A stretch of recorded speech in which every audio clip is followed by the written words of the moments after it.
糖尿，你知唔知道？什麼樣是上呢10種平時大家覺得好方便嘅罐頭食品食落肚，隨時會令你化學毒素甚至血管受損。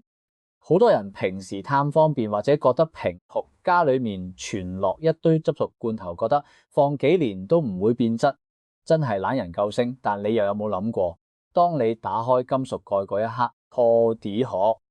裏面嘅食物經過長期高溫殺菌，長年累月浸泡喺金屬罐裏面，尚有嘅維生素早就流失殆盡，甚至連罐頭內壁嘅化學拖層物質都已經靜雞雞置咗入去你個午餐度，同一合理。以為你食緊嘅係營養，查實你食緊嘅可能係一罐化學添加劑、糖加鹽再加金屬離子嘅混合物。你諗下，一罐食物可以擺喺貨架上面2-3年都唔壞，苦殼，你覺得佢入面真係仲有幾多天然嘅營養，定係只係一堆咧經過化凝學處理睇落似食物嘅物體？好多人成日問我，點解而家咁多後生仔女咁多病痛？點解三高、糖尿病、甲狀腺問題越嚟越年輕化？我話你知，其中一個好大嘅原因就係我哋每日不知不覺咁食緊呢啲超加工食品，好嘛？就係超加食罐頭食品，佢哋嘅製作過程、佢哋嘅包裝方式、佢哋嘅添加物，樣樣都係將你嘅健康一步一步咁侵蝕。今日我就同你逐個拆解，剔個同入食，睇下邊10種罐頭你最應該即刻掉咗佢，或者以後去超市見到都要繞路行。第一種要遠離嘅係罐頭水果。個個都知新鮮生果對身體好，但一裝入金屬罐，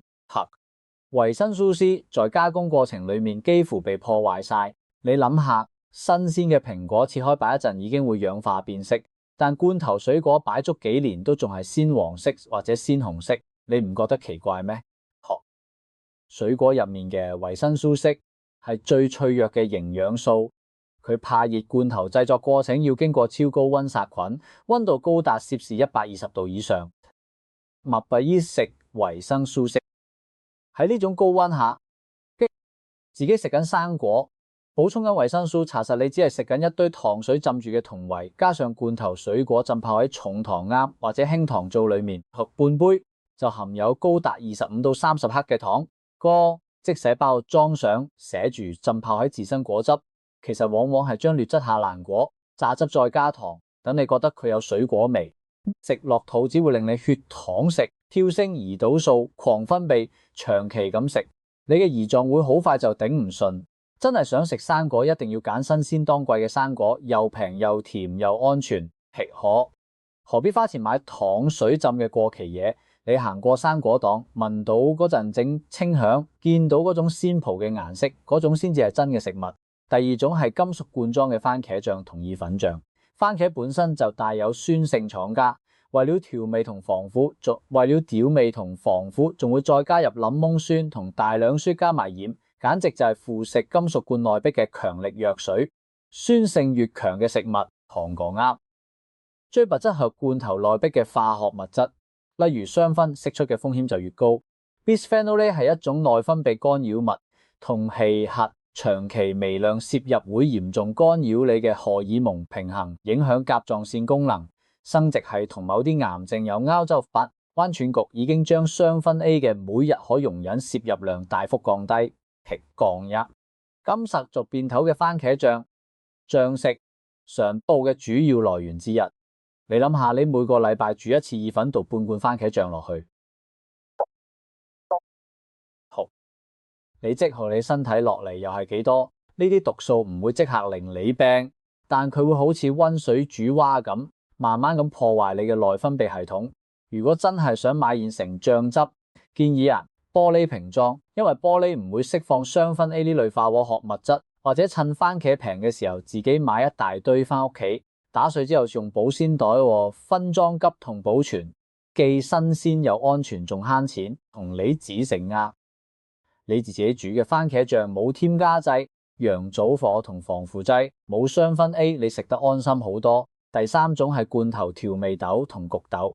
好多人以為食豆好健康，因為豆類有豐富嘅蛋白質，同埋豐富嘅蛋白質同膳食同為係素食。茄汁焗豆簡直就係糖水煮豆。盤點一下，好啊，半杯識得半杯唔係糖分，裏面嘅糖分可能高達18克，比同等仲加咗廉價植物油同人工香精去模擬所謂嘅煙熏風味。你再睇下成分表，你會發現佢嘅氯含量一樣高得驚人。半杯焗豆嘅氯可能已經等於你半日嘅配額，再加上調味豆一樣屬於酸性環境，番茄醬加豆類發酵產生嘅酸性，同樣關加速罐頭內壁化學物質釋出，而且豆物質會溶喺湯汁度。大家食豆嗰陣，如果隔走啲汁，就等於將大部分營養都隔走咗。但係如果連汁都飲埋，你就等於同時飲埋嗰堆糖同鹽同化學添加劑。你以為你食緊健康嘅豆類，查實你係食緊一罐糖鹽混合物，加少少維做點食。常食豆最好買乾豆，自己用高壓煲煮或者鹼模調味，只加咗水同鹽嘅普通罐頭，買翻嚟一定要將罐頭水倒乾淨，再用清水沖洗幾次，先至可以大大減少鈉含量同添加劑。自己煮豆其實好簡單，半個鐘一煲可以食幾日，價錢平過罐頭，營養好過罐頭，仲冇咁多化學嘢。係罐頭湯，呢個簡直係化學添加劑同高硫嘅重災區。你以為你飲緊係雞湯或者蘑菇湯，其實你飲緊係糖種子油、增稠劑、味精同各種香料嘅混合液，糖加味料，掩人耳目，仲會將味精換成水解植物蛋白或者酵母提取物。呢啲聽落好高級嘅名，等你以為佢係天然成分，佢哋會用焦糖色素去調色。等你覺得碗湯好濃郁，會用增稠劑去營造質感。等你覺得好順喉，但係呢啲全部係化學合成物，你嘅身體根本唔識得處理。佢哋更嚴重嘅係氯含量爆表，細罐湯嘅總含量可能就達到你全日嘅推薦攝入量。巨量嘅氯缺乏鎘同鐺嚟平衡，會令你個壓力山大，長期對血壓同心血管都係巨大隱患。你以為飲碗湯好養生，查實你係將成個枕狀嘅工作量推上高峰。如果你每日都飲罐頭湯，你嘅血壓會慢慢升高，你嘅枕狀會慢慢受損，而你完全唔知，直到有一日醫生話你知你有高血壓有枕病，你先至後悔。如果一定要飲罐頭湯，記得一定要搭配大量新鮮蔬菜或者牛油果一齊食嚟補充食同鉀，等身體有個平衡嘅機會。但最好嘅方法始終係自己煲湯。你買條新鮮魚，買隻新鮮高雞，加啲淮山杞子紅棗煲出嚟嗰啖湯，先至係真正嘅營養，先至係真正嘅味道。想第一時間收到更多港人飲食避坑指南同埋保命健康知識，記得即刻撳讚訂閱我哋頻道健康飲食智多星，開埋小三啦。病人最不實學我哋，每個星期都會用真實嘅科學數據話你知邊啲日上人參藏殺機，邊啲健康食品其實係騙局。你嘅一個訂閱就係對我哋最大嘅支持。你或者你屋企人平日最中意買邊種罐頭，喺留言區打出嚟睇下有冇中招。你嘅經驗可能幫到其他老友記避開陷阱，大家一齊交流先至可以活得更加健康。第5種要警惕嘅係油浸吞拿魚。罐頭吞拿魚本身係好好嘅蛋白質來源，含有豐富嘅優質蛋白同歐米伽3脂肪酸，對心臟同大腦都好有益。但當佢浸喺廉價嘅大豆油或者菜籽油裏面，情況就唔妙啦。呢啲廉價植物油本身含有大量嘅歐米伽6脂肪酸，呢種脂肪酸雖然身體都需要，但現代人飲食已經嚴重喎。過量嘅歐米伽腦毒會引起身體慢性發炎反應，同心臟病、關節炎、自體免疫疾病都有關聯。你食一罐油浸吞拿魚，食咗大量嘅歐米伽6，同時食咗大量嘅歐米伽3，同歐米伽6比例會嚴重失衡，變成一個促鹽嘅狀態。更諷刺嘅係，好多人為了減少熱量攝入食罐頭嗰陣，會將啲油隔走。但你知唔知魚肉裏面最寶貴嘅歐米伽3脂肪酸係脂溶性嘅？佢哋全部溶解咗喺呢啲植物油裏面。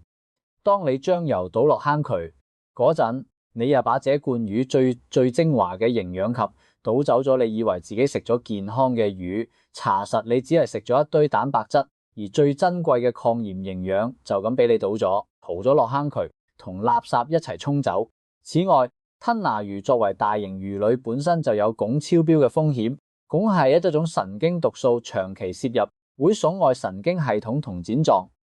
尤其係孕婦同小朋友影響更加嚴重。買吞拿魚罐頭，第一要揀水浸或者優質橄欖油浸嘅，第二要揀標明低汞嘅牌子，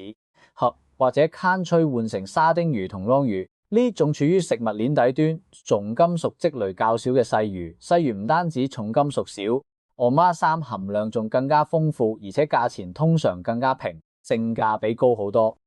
第六種係罐頭粉麵，例如罐頭意粉、罐頭雲吞之類。呢樣嘢除咗能填飽個肚，幾乎一無是處。麵條係精製白麵粉做嘅，升糖極快，糖尿是噏食之下，食完之後血糖會好似過山車咁急升急跌。你食完可能1個鐘頭之後就會覺得肚餓，然後又去揾嘢食，形成一個惡性循環。醬汁係糖同劣質油調嘅，毫無營養價值。糖念下，病人最不食殼裏面肉，更加係質量最差嘅肉碎，可能係屠宰場嘅下欄嘢，經過機械分離變成肉泥，你根本唔會知佢嘅來源喺邊度。為了令呢啲粉麵喺罐頭裏面浸幾個月甚至幾年，仲能保持形狀同口感，廠家必須加入改性梘粉穩定劑同各種防腐劑。呢個就係一罐鋯肉，個高糖毫無營養價值嘅超加工食品。你睇下成分表，往往有成幾十種你睇唔明嘅化學名稱。你嘅身體見到呢啲化學名，根本唔知道應該點樣處理。佢哋給小朋友食呢個真係不如花10分鐘煮一點新鮮嘅通心粉。盤橄欖油同芝士仲健康，價錢差唔多，但營養價值差天共地。盤點一下糖料，最不適合你煮新鮮嘅意粉。你知道你用嘅係咩麵粉，你知道你加咗咩調味料。但係罐頭粉麵入面嗰堆化學名，罐頭粉麵入面都讀唔出，你點敢擺入口？第7種係各類罐頭肉菜，例如燉牛肉、辣肉醬之類。你真係想知道裏面係咩肉？通常係肉類加工剩低嘅下欄嘢，例如筋膜、軟骨、脂肪碎，經過機械分離變成咗粉紅色嘅肉泥，再加入大豆蛋白或者組織化植物蛋白嚟增加肉感，最後灌入大量嘅鹽味精同防腐劑。你睇配料表上寫住特選食材，確實係特選最平嘅食材。呢種罐頭肉充斥住罐頭內壁化學物質，釋出濃含量失衡、隱形糖分等所有問題，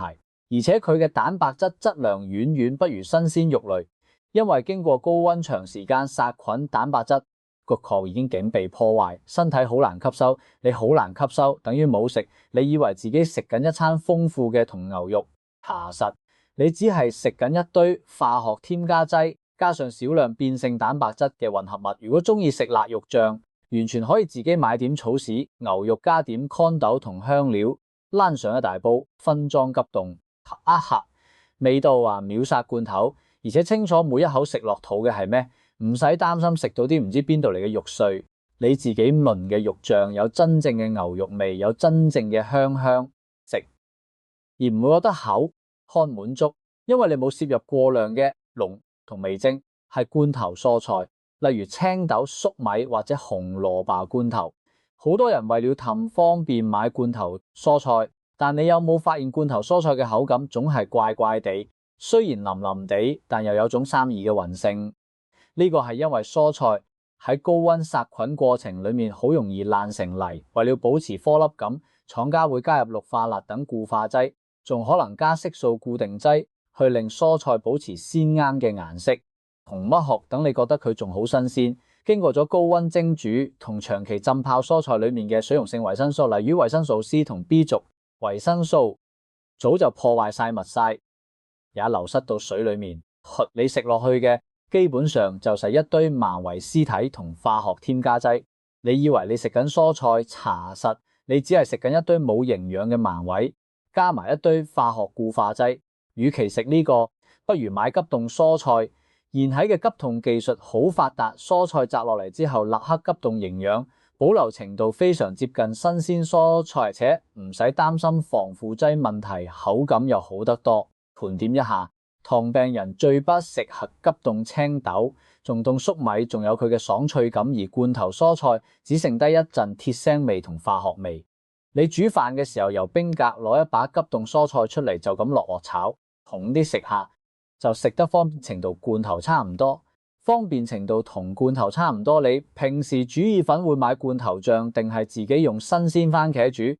喺留言區留個言交流下你嘅做法，學你嘅烹飪好心得，可能就係另一個家庭轉變嘅契機。第9種係各種帶醬汁嘅魚罐頭，例如茄汁沙丁魚、照燒味硬魚。沙丁魚同硬魚本身係超正嘅食材，含有豐富Omega-3，重金屬也少，係營養學家極力推薦嘅健康食物，甚至比吞拿魚更加有益。但一旦佢哋被浸泡喺廉價嘅醬汁裏面，一切都毀咗。食呢啲醬汁裏邊滿滿嘅都係糖味精同劣質油，你為了食點好魚，結果不得不吞落呢啲垃圾。茄汁本身又酸又甜，同樣會加速罐頭內壁化學物質嘅釋出。你本來想食魚攝取Omega-3，結果你同時攝入咗大量嘅糖同化學添加劑，好嘅營養同壞嘅物質拉埋一齊，你根本分唔開。所以原則都係一樣，買原味水浸或者橄欖油浸嘅魚罐頭，返屋企自己調味，加點檸檬汁、黑胡椒，或者撈點新鮮洋蔥同香草，味道好得多，身體也負擔得起。你花多2分鐘調味，同下糖尿病人不是換嚟嘅，係更少嘅添加劑型檸檬汁同黑胡椒嘅天然香氣，遠遠勝過人工醬汁嗰種死甜同假味。第10種係好多人做甜品嗰陣愛用嘅煉奶，食別係加糖煉奶。呢樣嘢講白咗食，將牛奶裏邊嘅水分就蒸發掉，然後加入大量嘅糖，佢已經唔可以算係乳製品，應該算係乳味糖醃。羹奶咁食下1細羹，煉奶裏面嘅含糖量可能高達10克。如果你中意飲港式奶茶或者茶麵包，煉奶會令你嘅血糖喺短時間內急升，然後胰島素大量分泌，你唔只會肥，仲會增加糖尿病嘅風險。你以為你只係落咗少少煉奶調味，查實你已經將幾匙羹糖吞咗落肚。如果做甜品需要濃郁嘅奶香味，可以試用全脂椰蛋，或者用松奶油自己加點代糖嚟替代，咁樣既能享受順滑口感，又唔會令血糖好似坐過山車一樣飆升。你嘅味蕾可能會花幾日時間去適應，但適應之後你會發現天然食材嘅味道遠比人工糖精來得豐富同有層次。呢啲全脂椰苷嘅天然椰香、松奶油嘅濃厚奶味，都係煉奶永遠模擬唔到嘅真正風味。千萬唔好因為懶，將罐頭食品當成咗餐理上面嘅常客。要知道健康唔係靠食藥補出嚟嘅，而係靠每一餐飯、每一次選擇積累出嚟嘅。嗰啲化可毒素內分泌干擾物過量嘅糖同油就好似身體裏邊嘅計時炸彈，短時間內你可能感覺唔到咩，但日積月累佢哋會成為壓垮健康嘅最後一根稻草。同屋企今日食罐，聽日食罐，呢個肝臟要努力咁去分解呢啲化學物質，你個腎臟要吃力咁去排出過量嘅，你嘅胰臟要不斷咁加班去處理突如其來嘅糖分垃圾。10年之後，當你發現自己血壓高咗、血糖升咗、膽固醇唔合格，你唔好怪邊個，只能怪自己過號嘅每一個選擇健康，係你每日每個細微選擇嘅總和。你揀食新鮮食物，你嘅身體就會回報你以活力；你揀罐頭加工食物，你嘅身體就會以疾病嚟回應你。下次超市試下繞過嗰排滿係金屬罐頭嘅貨架，多喺生鮮區停留一陣。水果、肉類、魚類雖然可能貴少少，保存時間短啲，但佢哋帶俾你嘅營養價值係任何罐頭都取代唔到嘅。糖煉癌最變引述指食。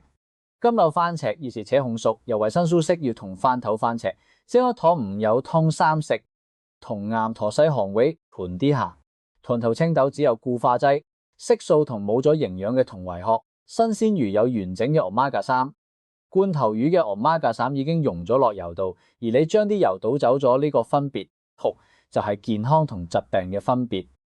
或者如果真係需要買罐頭作為後備應急食品，哪怕多花幾蚊雞揀個玻璃樽裝嘅，海對今天就和大家盤點一下，同樣最不適合或者3個成分表，裏面只有同箱度食物水。明嘅你睇成分表越短越厚，你睇得明嘅成分越多越厚，你睇唔明嘅化學名越少越厚。常識呢個唔單止係對味蕾嘅尊重，更係對身體嘅負責。你嘅身體係你唯一嘅居所，你點樣對待佢，佢就會點樣回應你。將呢條影片轉發俾你身邊關心嘅屋企人同朋友，功德無量。你一個簡單嘅分享，可能就幫到佢哋避開一個健康陷阱。學食，等佢哋知道原來平時覺得好方便嘅罐頭食品背後有咁多學問。你嘅一個舉動，可能就係你屋企人健康嘅轉折點。尤其係如果你屋企有長者，堂食可能因為行動唔方便而依賴罐頭食品，你分享呢條片俾佢哋，可能就係救咗佢哋一命。記得即刻按讚訂閱我哋頻道，健康飲食智多星，開埋小淫擔同行。我哋每個星期都會用最真實嘅科學數據帶你睇清健康陷阱，等你知道點樣喺日常生活入面用最簡單嘅方法保護自己同家人嘅健康。你嘅每一個訂閱都係我哋繼續做真實飲食調查同科學分析嘅最大動力。我哋下一期再見到時，會同大家拆解另一樣日常生活中大家習以為常，但原來暗藏殺機嘅飲食陷阱。會喺關於雪藏食品定係關於即食麵？你訂閱咗就會第一時間知道，記住健康係揀出嚟嘅，而唔係靠運氣。你今日嘅每一個選擇都決定你將來嘅健康狀況。同佢一步驟，我哋下集見。